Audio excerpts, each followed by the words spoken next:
Bonjour à tous et bienvenue à ce nouveau Good Morning Market. Nous sommes le lundi 28 octobre 2019.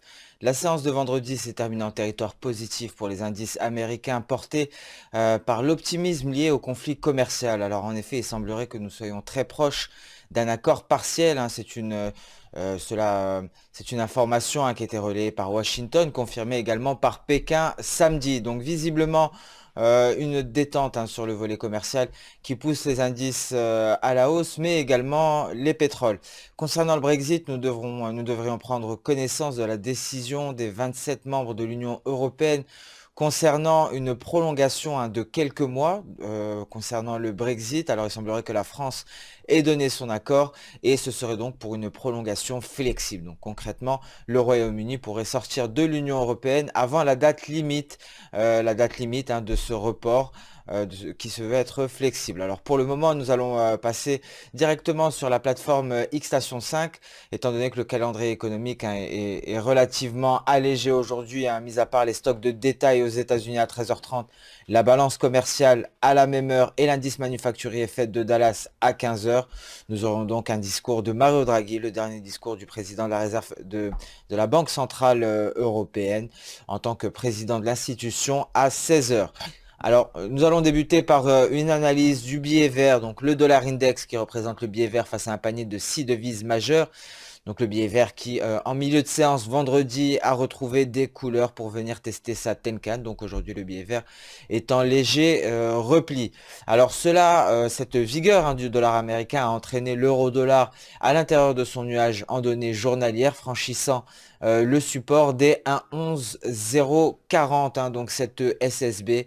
Et actuellement, l'euro-dollar, hein, essaye de franchir sa Tenkan journalière. Alors cette semaine sera cruciale pour la paire euro-dollar, plus principalement pour le dollar américain, étant donné que nous aurons la réunion donc de la réserve fédérale américaine et une nouvelle réduction de taux de 25 points de base devrait être annoncée. En tout cas, les marchés s'y attendent et la probabilité est de 93%. Ce qui sera donc important, ce sera les commentaires, hein. Ce seront les commentaires de Jérôme Powell. Est-ce que celui-ci va laisser entendre une nouvelle réduction de taux pour la fin du mois de décembre ou pour le mois de janvier 2020? C'est ce qui est attendu par les marchés. Et effectivement, si ce dernier laisse entendre une prochaine réduction de taux en décembre ou en janvier, cela pourrait permettre de rabaisser l'euro-dollar et donc cela permettrait de rabaisser le dollar américain et de propulser la paire euro-dollar en direction de sa résistance à 1,1180. Si les 1,1180 sont franchis, on pourrait très bien évoluer au-dessus des 1,12, avec pour résistance majeure les 1,1220, un prolongement, une extension de cette SSB. En revanche, et comme l'anticipe Goldman Sachs, si aucune prochaine réduction de taux n'est annoncée ou n'est laissée entendre, hein, on pourrait assister à un repli de l'euro-dollar en direction de sa Kijun journalière. Et c'est donc le support à 1,1030, hein, qui sera visé par la paire majeure. Attention, car un franchissement ici de ce niveau serait un signal fort de vente, car ce serait donc une sortie de nuage par le bas qui viendrait de pair avec un franchissement de la Kijun. La lagging span, hein, ne validerait pas le signal, mais on pourrait très rapidement aller chercher les prochains supports à 1,0970. Alors l'euro-dollar, hein, sera au centre de notre attention cette semaine en vue de la réunion du FOMC. En données 4 heures, hein, l'euro-dollar est dans son nuage borné par sa Tenkan H4 à 1,10 97 environ. Alors l'USD-CAD, retrouve des couleurs et n'est pas parvenu à évoluer à la baisse jusqu'à son précédent support. Donc actuellement les 1,3055 ici ont freiné la baisse. Un USD-CAD qui évolue en territoire positif. Alors également, hein, pour l'USD-CAD, le dollar américain, hein, dictera le sens de l'USD-CAD. Donc mercredi sera une séance capitale pour le marché d'échange. Et le GBP-USD, hein, qui a retracé, qui est toujours soumis à l'actualité liée au Brexit. Actuellement, le GBP-USD est en support ici sur sa Tenkan journalière à 1,2830 environ. Nous allons passer à présent sur le marché action. avec un DAX qui est actuellement sur ses sommets aux alentours des 12 915. Alors donc il n'est pas parvenu à franchir par le haut son canal haussier. C'est une chose qu'il pourrait faire très prochainement. Alors c'est la détente hein, concernant le conflit commercial qui porte actuellement les indices européens, mais également les indices américains. Donc les indices sont sur des plus hauts. On pourrait assister peut-être même à un rallye haussier, un début de rallye haussier, et pourquoi pas un rallye de fin d'année si le conflit commercial venait à si on avait donc des avancées considérables concernant le conflit commercial, et ça en a tout l'air étant donné qu'un accord partiel hein, pourrait être annoncé, et on pourrait même assister à une signature officielle d'un accord entre la Chine et les États-Unis. C'est bien ce qui porte les indices et qui permet au DAX 30, au DAX allemand de se maintenir au-dessus des 12 880 points. C'était sa résistance hein, des deux dernières séances, inversion de polarité. Aujourd'hui, c'est son support. Alors le CAC 40 hein, également qui évolue aux alentours de ses sommets annuels, actuellement aux alentours des 5713. En tout cas, les 5700 ont bien été franchis, le franchissement a été validé. Donc à présent, hein, le CAC 40 pourrait évoluer en direction des 5735, hein, c'est bien le plus haut annuel, et un franchissement de ce niveau permettrait au CAC 40 d'inscrire un nouveau sommet.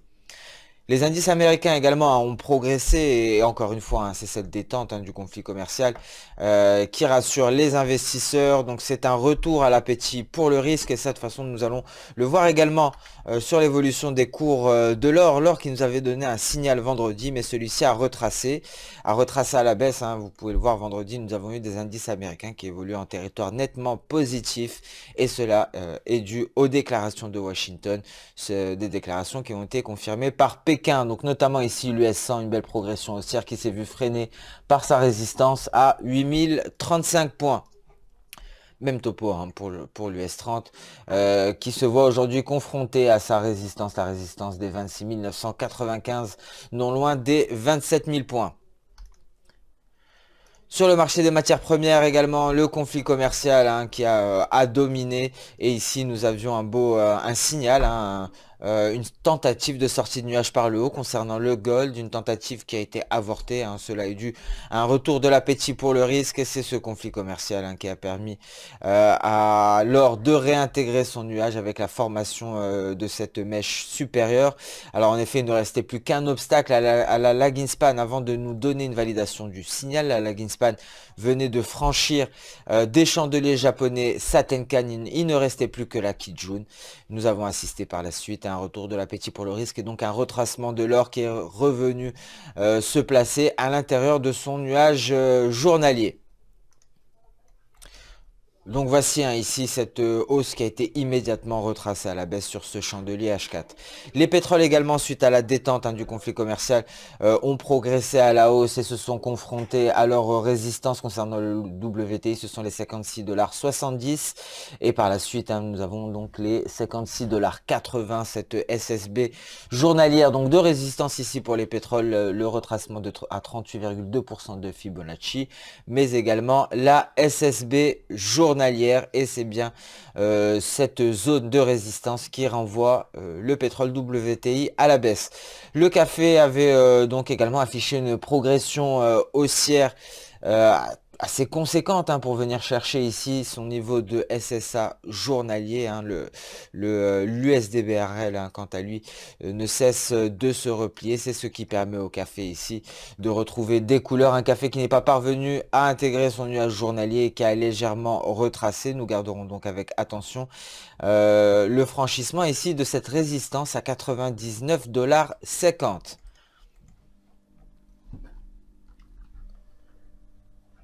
Ce Good Morning Market touche à sa fin. Je vous remercie d'avoir suivi avec attention. Je vous souhaite donc une excellente journée, une bonne séance de trading.